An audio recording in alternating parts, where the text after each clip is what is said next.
In our modern day, there was a great descendant of Lord Chaitanya in disciplic line who also showed the highest principles of exemplary behavior in the Grihastha ashram. His name was Bhakti Vinod Thakura.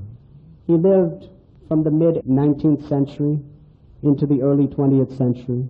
He's practically a contemporary example.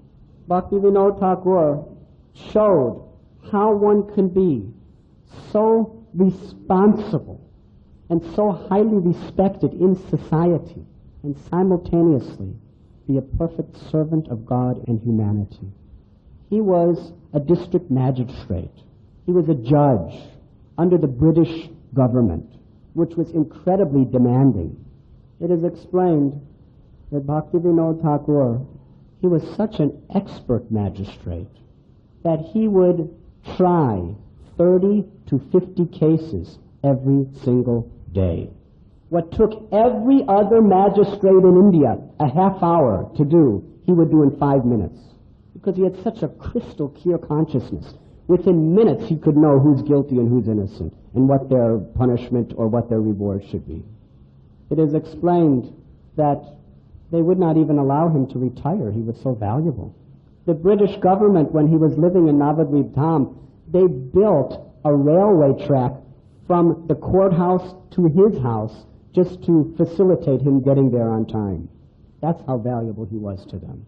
It is explained that he would get home from work around 7. He would take little prasad. He would do some preaching. He would take rest about 8 or 9. By 10 or 11, he would be awake. Every night, he would spend 6 hours in writing books about Vaishnava philosophy.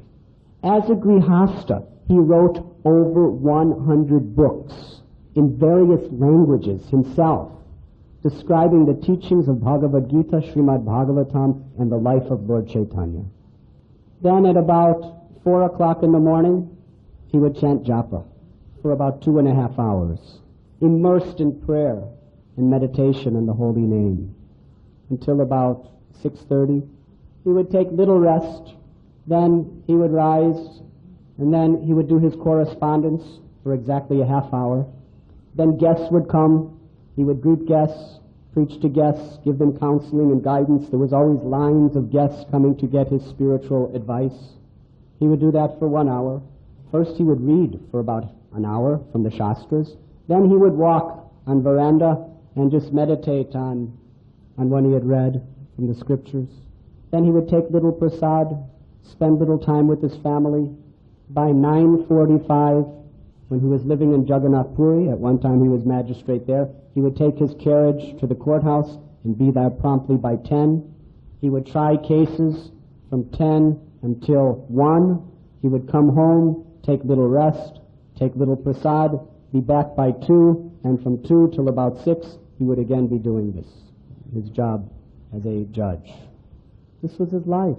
Every moment he was the most responsible person in society that anyone could be. But when he was not doing his service for the government, every single second was for Krishna. Throughout the land, he was famous as a person who never ever wasted a moment. He was either preaching, writing books about Krishna consciousness, reading the Shastras, chanting the holy names, counseling others. He had 10 children. They were fully nourished, physically, mentally, and spiritually. Each one of his 10 children was an exalted devotee of the Lord. His wife, Bhagavati Devi Dasi, was thoroughly in the same mood as him.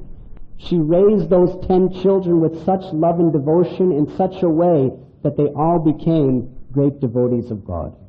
She was always there to assist her husband in all of his preaching and everything he wanted to do.